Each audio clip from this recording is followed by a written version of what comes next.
Kalau saudara dan saya hidup di dalam Tuhan, itu harus benar-benar belajar mulai melepaskan apa yang menjadi iketan-iketan ini. Karena itu salah satu yang menjadi penghalang di dalam kehidupan kita untuk meraih apa yang Tuhan sudah janjikan.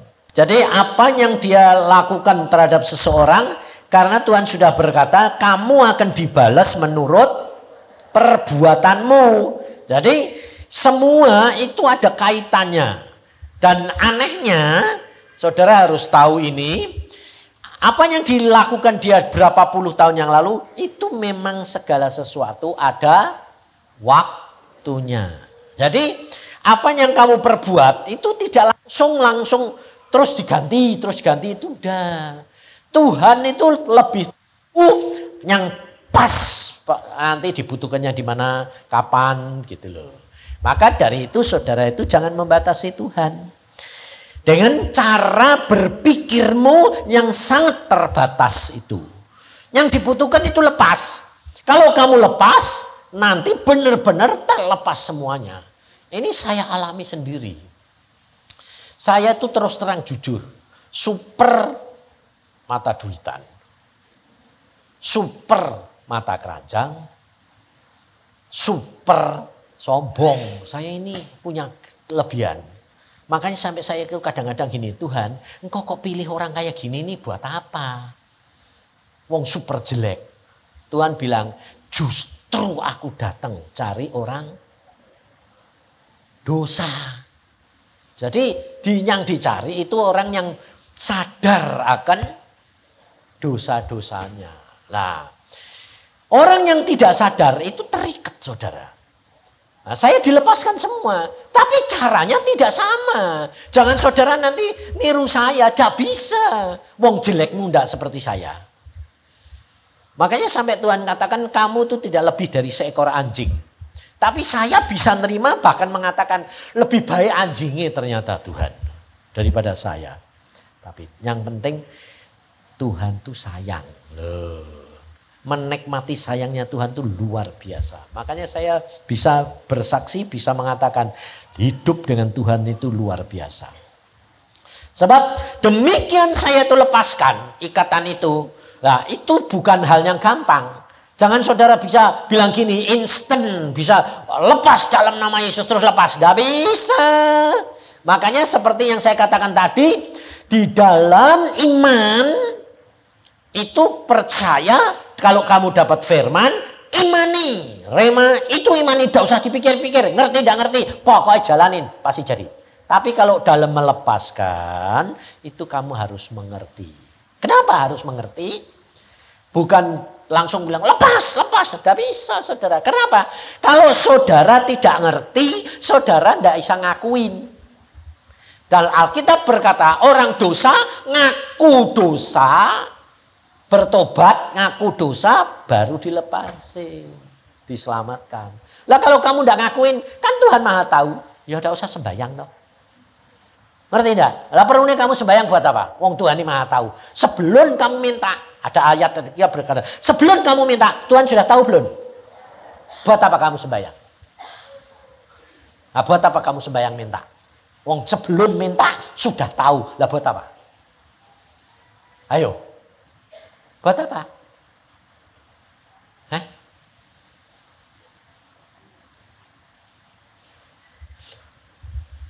Gak ngerti ya? Tuhan tuh suka kamu itu ngingeti dia. Apa Tuhan suka lupa? Enggak. Tuhan itu mau supaya kamu sama dia itu hubungannya itu akrab. Contohnya sama anakmu. Kamu tahu enggak kebutuhan anakmu? Kenapa anakmu perlu minta? Sebab dia, Tuhan itu seneng, kamu itu butuh dia. Loh, ya dah? Tuhan itu paling seneng kalau kamu butuh dia. Itu Tuhan. Aku bilang, loh Tuhan, kamu ini kok aneh-aneh sih? Kan kamu sudah tahu toh. Ya sudah tahu. Nah, kenapa saya bilang minta? Aku kepingin kamu tuh manja-manja loh. Aneh-aneh aku bilang itu. Jadi kalau saudara dan saya itu sayang sama Tuhan, saudara itu anakmu manja, seneng enggak? Saya itu loh kerap kali dikasih tahu sama istri saya. Kamu kalau sama cucumu ini kok sayangmu, sama itu kok enggak. Loh aku bilang, enggak, sebetulnya saya sih sama. Cuma yang satu ini bisa ngambil hati. Ngerti? Tuhan tuh sayangnya sama kamu sama enggak? Itu ada yang gedek-gedek.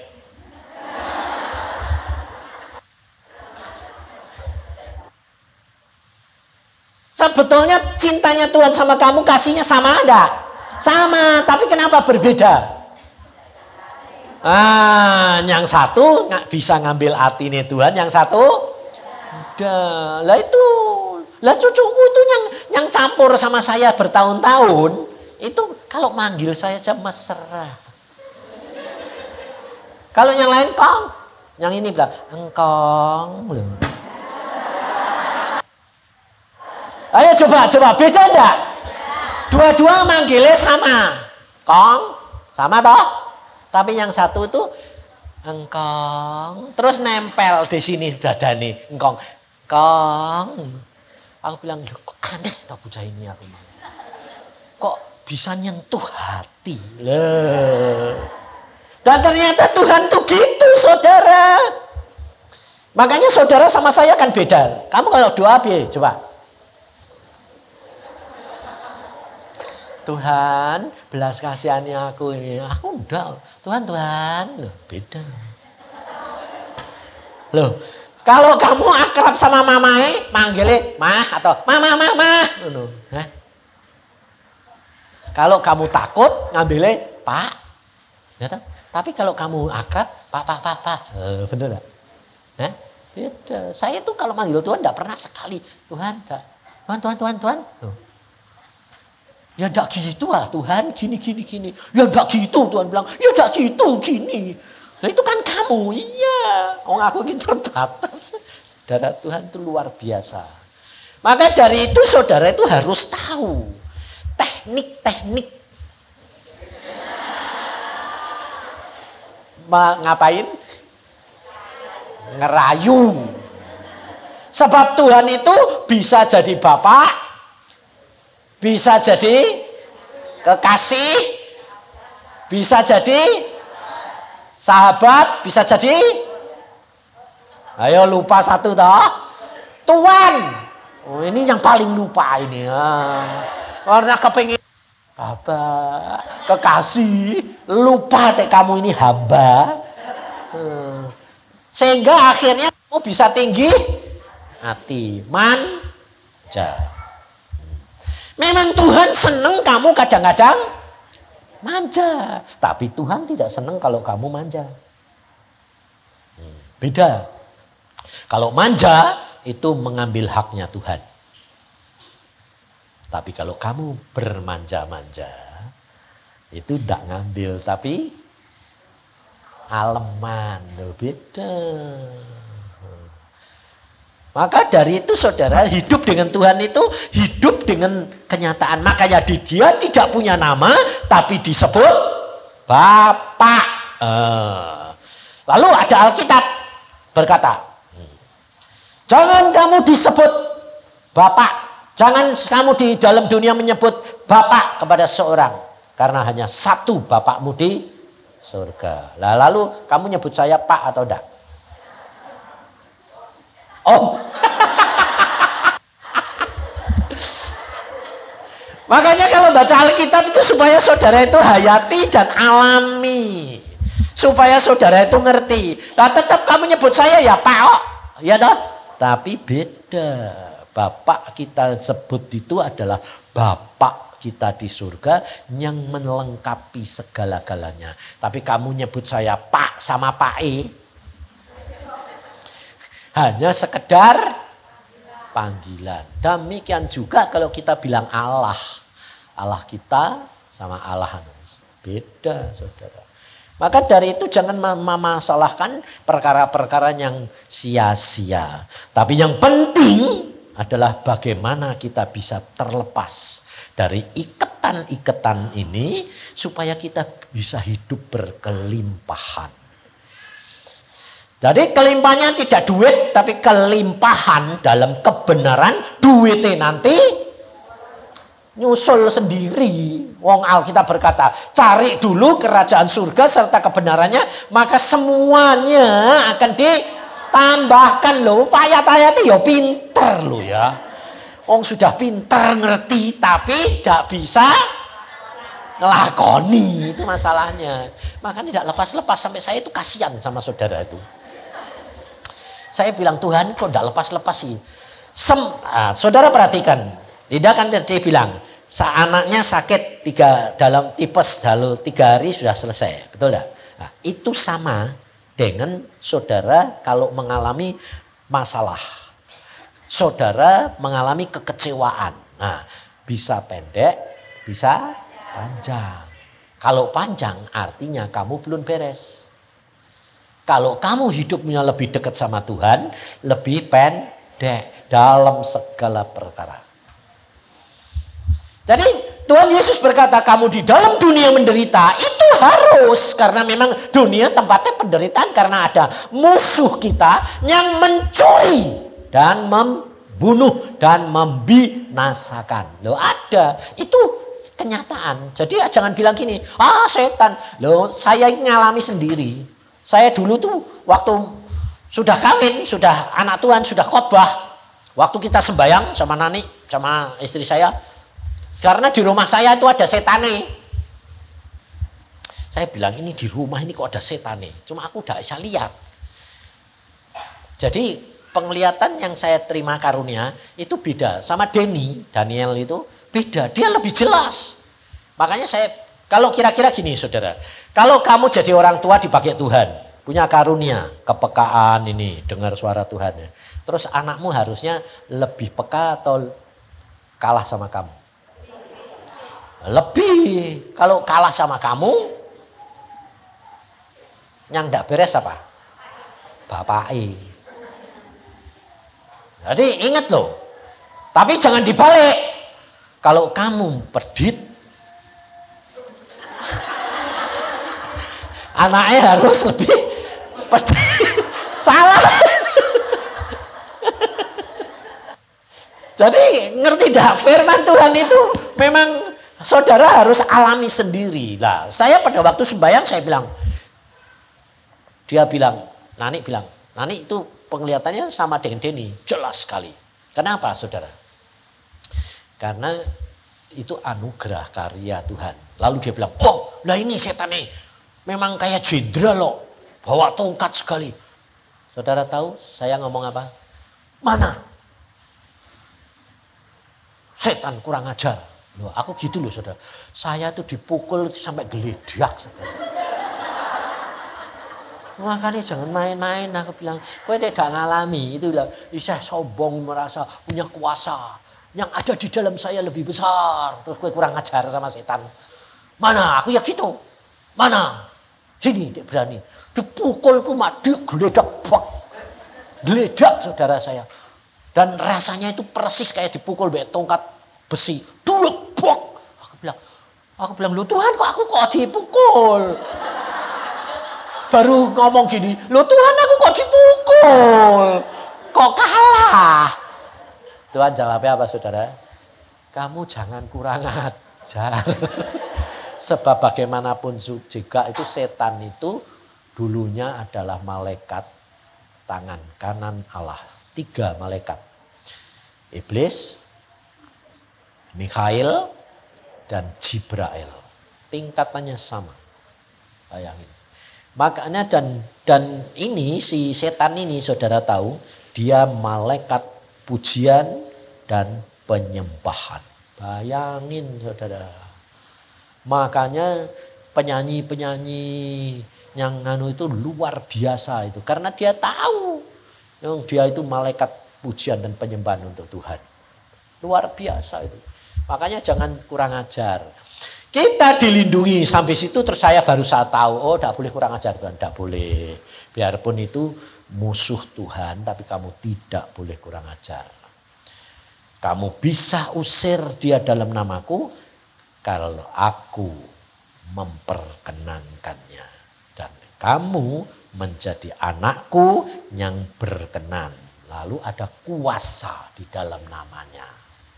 Tapi ingat, jangan gunakan kuasa itu sembarangan. Karena itu bisa mencuri kemuliaan Tuhan. Maka dari itu kuncinya di mana sebetulnya? Pikiran. Kalau pikiranmu sudah lepas, kau akan dibebaskan luar biasa. Ini saya alami, saudara. Saya dulu pencemburu. Tuhan bilang, sekarang kamu punya kasih, lepaskan. Lepas. Saya itu cemburu saya itu dulu sama istri saya itu kelewatan, saudara. Kelewatan, tidak ada orang cemburu seperti saya. Masa diantar sama kakak ipere aku cemburu. Dia mantu pulang, kakaknya itu mantu pulang diantar, ya logis toh ya. Wong diantar mbek kakak ipere, suamine kakak. Aku cemburu. Aku bilang gini, ya sudah jangan pulang sama dia sekalian. Sampai dia bilang, ini kok aneh, ini cemburu buta tenanan. Kelewatan enggak? Kelewatan. Lah, orang dicemburu itu enak enggak? Enggak enak, saudara, menderitanya setengah mati dia. Mau pergi susah, mau apa bisa gerak susah. Karena dicurigai terus. Padahal yang nakal, saya curiga karena dia kenapa? Karena dia nakal apa aku yang nakal? Karena aku yang nakal, dia tidak nakal. Makanya orang yang cemburu pasti karena nakali. Tidak boleh. Karena saya itu nakal, jadi saya ketakutan kalau dia nakali orang. Sebab Alkitab berkata, setiap orang dibalas menurut. Lepas, saudara. Setelah lepas, wah santainya enaknya luar biasa. Enaknya luar biasa. Dia pergi kemana-mana, aku tidak pernah curiga, tidak pernah khawatir. Saya pergi mana-mana, tidak pernah dia khawatir. Enak, saudara. Sebabnya apa? Kalau dia punya moto. Kamu di dalam rumah, suamiku. Kamu di luar rumah, kamu hamba Tuhan. Kalau ada apa-apa, berhadapan dengan Tuhan, dewek. Makanya harus begitu. Makanya di Surabaya ini kan ada. Suami ini nakali luar biasa.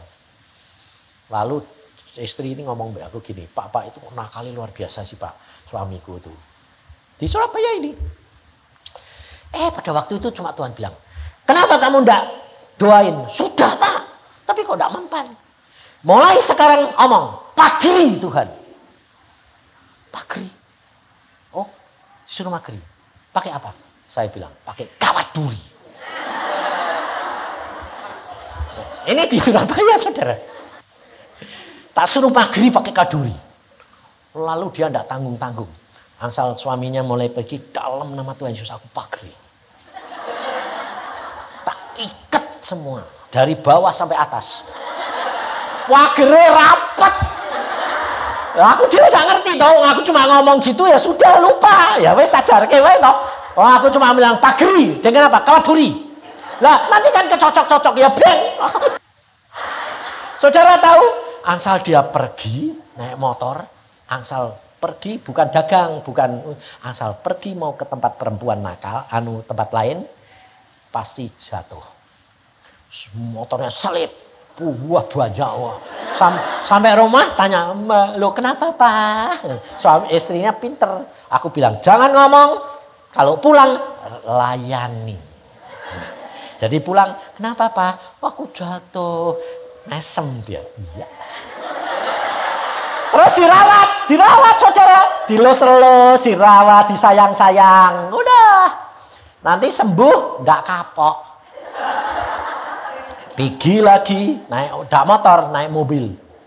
Tas mobilnya ditabrak, penyok, monyot. Balik lupa kenapa? Wah ya gini. Ya sudah tidak apa-apa Pak. Mengucap syukur. Tuhan itu baik. Ya memang baik. Dan itu tidak 1-2 kali saudara. Kali-kali bonyok sampai kadang-kadang tangannya kaki semua. Jadi bukan kaki itu, tangan kakinya bonyok semua. Dirawat, disayang. Saudara, akhirnya dia sadar, dia ngaku. Asal aku mau berbuat dosa, kok gitu, mesem. Jadi itu Tuhan saya, enggak boleh. Sekarang bertobat. Baru bertobat waktu saya khotbah di mana ketemu bilang, "Pak, aku tuh dulu diapain sih, Pak? Kok ya gini?" Dan oke, enggak tahu. Enggak tahu, Pak. Karena apa? Kamu kalau pergi di pageri. Dipageri, Pak. Be apa? Kawat duri. Pantes asal pergi bonyok. ini di saya. Karena seorang orangnya sudah bertobat jadi saya ngomong. Lalu dia bilang, "Oh, wis ngajari toh, bukan aku. Pada waktu aku diajak doa, Tuhan ngomong suruh maghrib." Jadi saudara tahu, dan itu terjadi, saudara. Nah, yang di Cirebon lain lagi. Istrinya yang tidak mau bertobat. 15 tahun tidak bisa bertobat.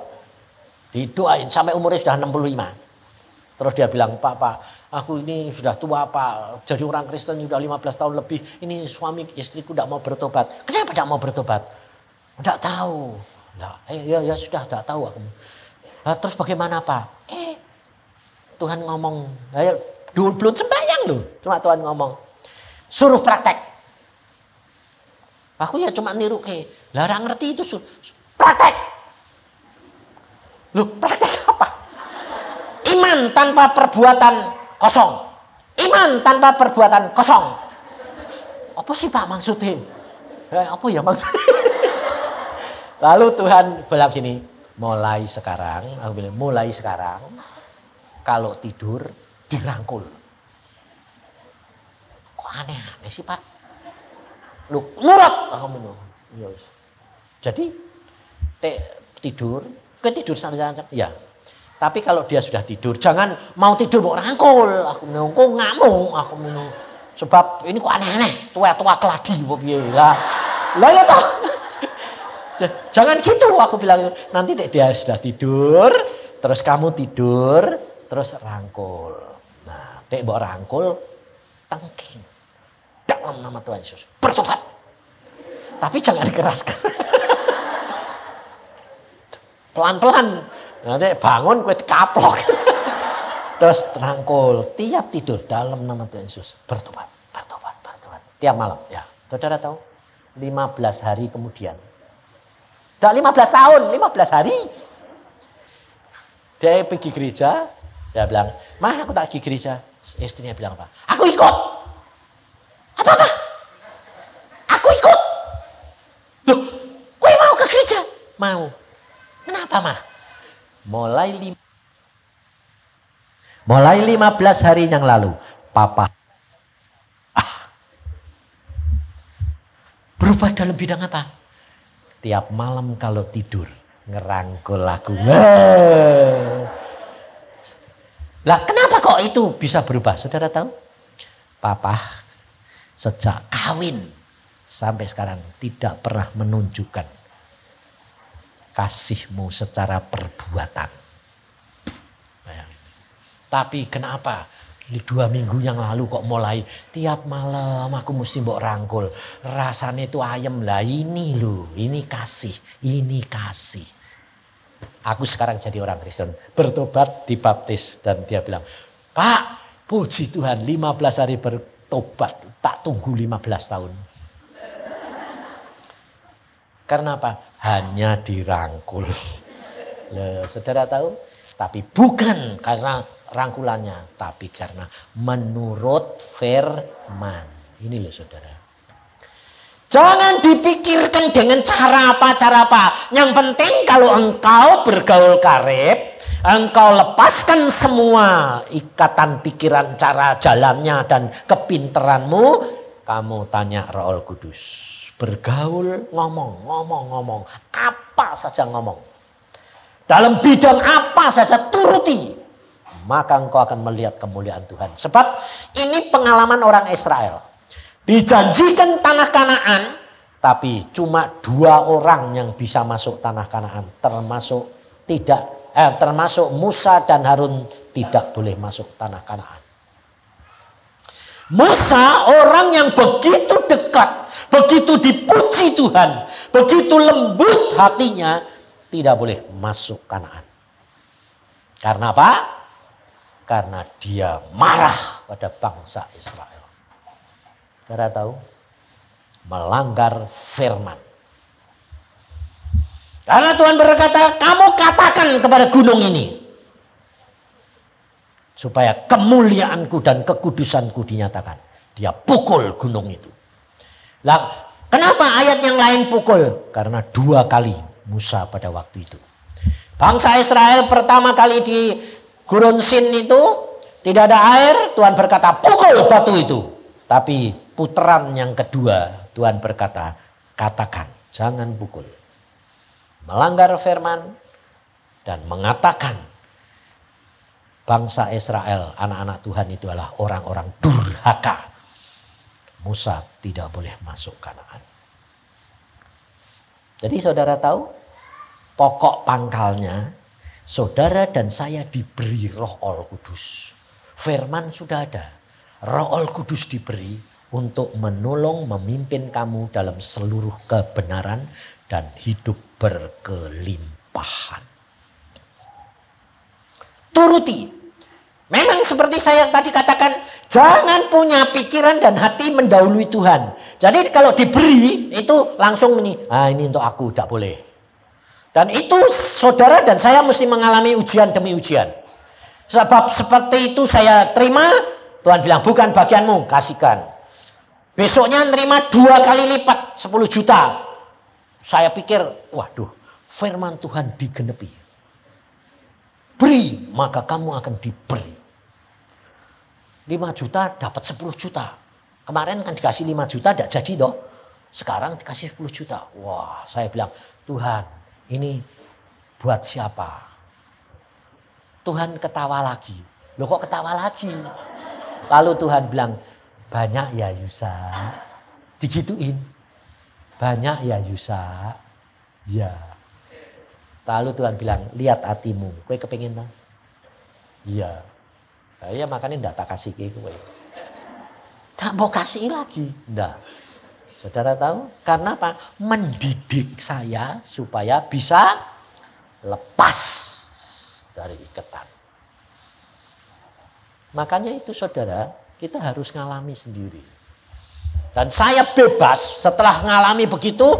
Jadi kalau ada persembahan, kayak kemarin dulu di Jakarta, ada persembahan tebel, saya tidak mau lihat dulu. Sebabnya saya lihat dulu, nanti pengen. Jadi saya, wih tebel, tak kantongi terus. Untuk siapa Tuhan? Untuk orang yang nganter kamu.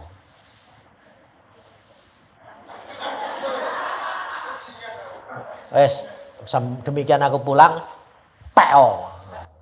Sebabnya apa? Nanti tak lihat kan nanti gelo, peo. Loh Pak, aku ini cuma nganter. Ternyata dia itu pendeta. Laku itu sopo? Laku ini hamba Tuhan.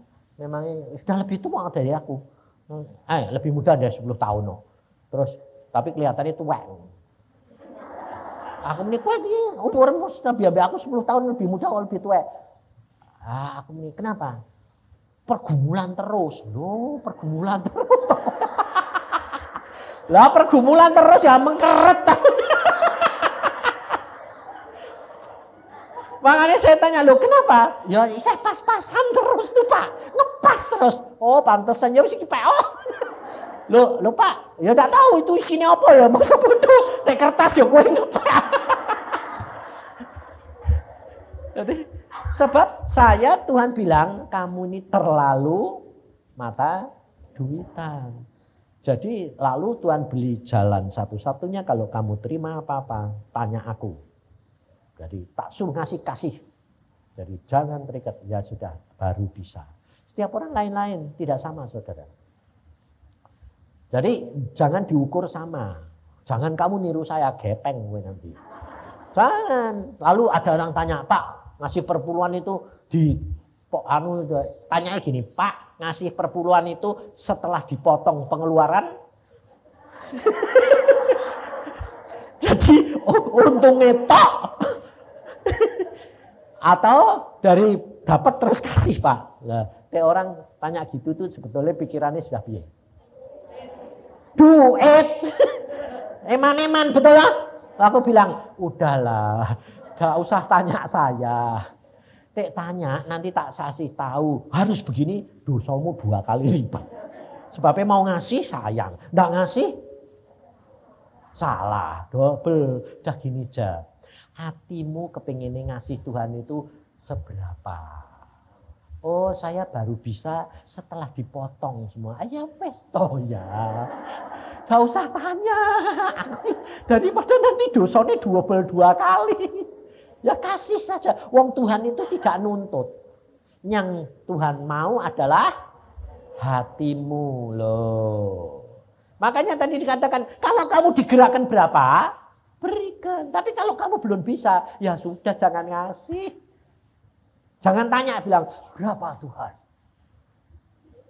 Nanti kamu, terus kali kan kamu bilang, ya Tuhan aku mau praktek. Berapa?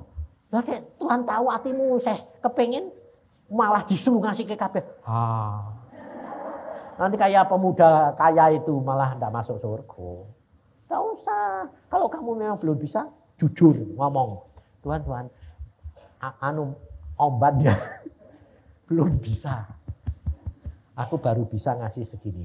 Itu lebih baik daripada tahu tapi kamu tidak melakukan. Maka jangan menuntut, jangan menghakimi, jangan melihat orang lain. Sendiri-sendiri. Demikian juga jikalau engkau seperti bangsa Israel. Hanya mengharapkan tanah Kanaan. Tanah Kanaan. Terus kamu mengatakan apa? Mana? Tidak sampai. Jadi kalau saudara dijanjikan bakal diberkati Tuhan. Seperti hari ini Tuhan berkata. Seperti kerinduan saya dan Dinda. Untuk apa? Melepaskan kamu. Daripada ikatan ini. Supaya kamu bebas. Sebab justru di zaman Krismon kayak gini. Ini yang penting. Kalau zaman kelimpahan itu gampang saudara. Zaman Krismon kayak gini susah dapat duit. Saudara dipelihara Tuhan. Nah ini luar biasa. Karena Tuhan menyatakan bahwa aku itu mengatasi segala masalah. Sebab orang Krismon kayak gini, saya tidak pernah Krismon kok. Saya jujur, saya kadang-kadang suruh apa? Suruh diem di rumah. Tuhan bilang, kamu diem. Diem. Tapi tidak pernah saya mengalami berkat kurang. Setiap bulan, waktu saya dulu tahun 94 suruh diem. Tidak kurang dari 15 juta. Yang ngasih, yang ngirim, diperintah Tuhan sendiri. Sampai aneh-aneh. Kalau telepon tuh malah saya dengar kesaksian. Pak, saya ini diperintah Tuhan loh Pak. Nyari kamu, telepon kamu susah. Loh, kenapa? Lah Tuhan itu ngomong, kirim berkat untuk Yusa. Yusa siapa? Yusa yang duduk diem, enggak khotbah lagi. Yang mana? Enggak kenal saudara. Enggak kenal. Belum pernah ketemu saya. Dia ya belum pernah ketemu. Sampai tanya Yusa itu yang sekarang duduk diem itu siapa sih? Akhirnya ketemu seseorang bilang, oh itu Yusa Cipto itu Bapak Iin. Oh Bapak Iin. Nomor telepon baru telepon saya. Bayangin saudara. Tuhan itu bisa. Wong burung gagak aja dikirim suruh ngasih makan Elia. Kamu percaya enggak? Percaya enggak? Mau ngalamin enggak? Benar? Tek ngalami mesti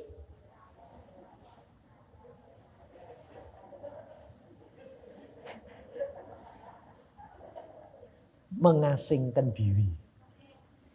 Tidak kumpul sama dunia ini. Jadi meninggalkan cara berpikir dunia.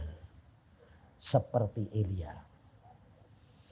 Karena Tuhan itu sanggup mengadakan yang tidak ada. Nah, itu alami. Makanya saya itu nurut aja. Suruh apa? Oke. Suruh diam. Suruh pergi. Saya ke Australia ini saudara tahu. Pak, pergi Australia. Saya tanya, Tuhan pergi Tuhan. Pergi. Ya, pergi. Tidak pernah saya tanya, mana tiketnya.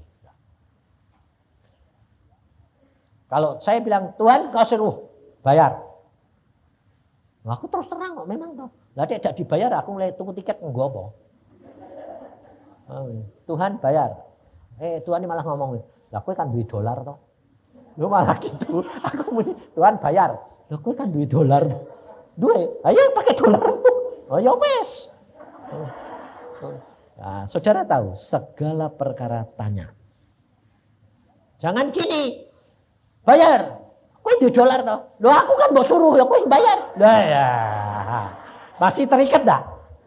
Terikat loh. Aku bilang, Tuhan berangkat ke Australia. Berangkat. Bayar. Kowe duit dolar toh. Duwe. Ya nganggo dolarmu toh. Ya wis. Tak bayar nganggo dolarku. Sebab saudara tahu, itu caranya Tuhan. Sebab Tuhan tidak mau kamu terikat. Loh, kalau diundang saudara, ke luar negeri apa itu? Kalau nuruti persembahan, tidak nutup. Persembahannya paling berapa? Nopek. Sampai, dolarnya aku itu. Buat saya sama istri saya 3.000 dolar Australia.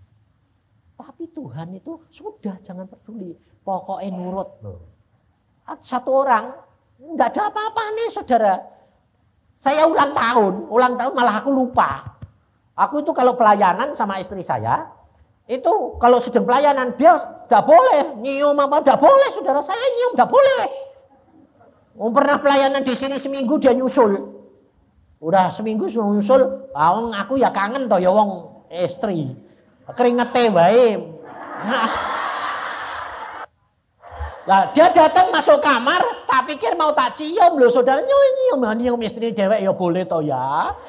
Sedeng ini loh saudara, yang Tuhan bilang Oh sorry ya udah situ. Bayangin saudara, saya tidak boleh. Aku bilang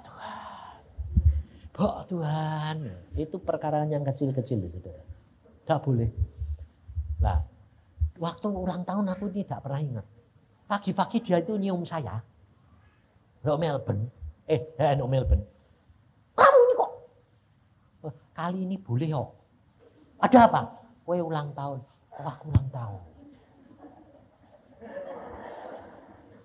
Saudara, diundang makan sama seorang.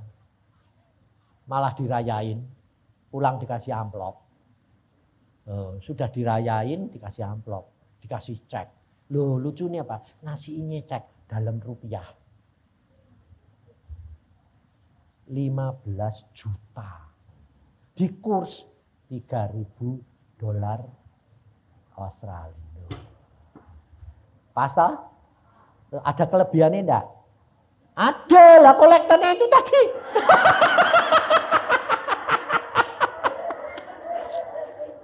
Dia tidak bayar, gerejone ya tidak bayar, tapi sing bayar orang lain digerakin Tuhan. Ngerti caranya Tuhan. Jadi jangan terikat. Jangan harus begini, harus begini, tidak usah. Tuhan lebih tahu kebutuhan saudara. Tuhan lebih tahu mau memberkati saudara berapa. Belajar peka terhadap pimpinan roh. Nah, kau akan lihat. Nah, makanya hari ini kau sudah tahu toh. Jadi cara melepaskan pikiran. Habis itu sekarang kita praktek. Supaya Tuhan memberikan hujannya yang tadi pagi itu benar-benar kamu bisa terima. Karena kamu sudah tidak terikat.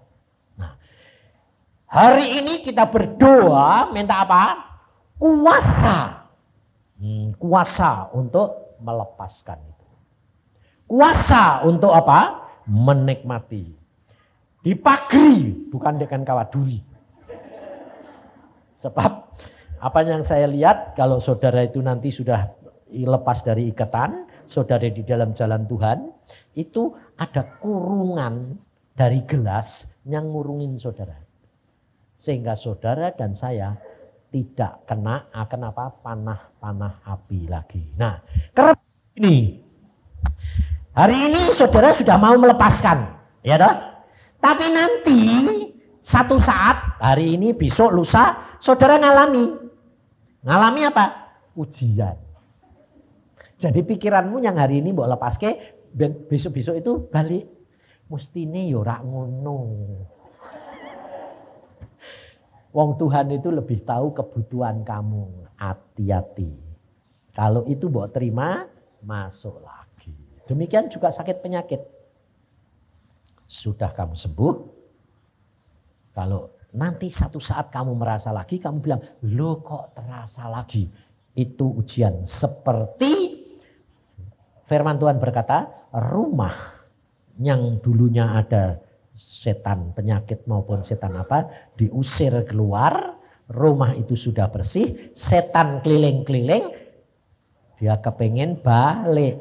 Kalau dia masuk, dia membawa 7 temannya yang lebih jahat. Hati-hati. Jadi jangan kaget kalau orang Kristen itu sudah bertobat baik, ngalami mujizat, kadang-kadang jadi orang Kristen yang lebih jahat daripada orang yang tidak Kristen. Kenapa? Karena dia di dalam pelayanan keluarnya baik, tapi hatinya sakit. Hati-hati ya.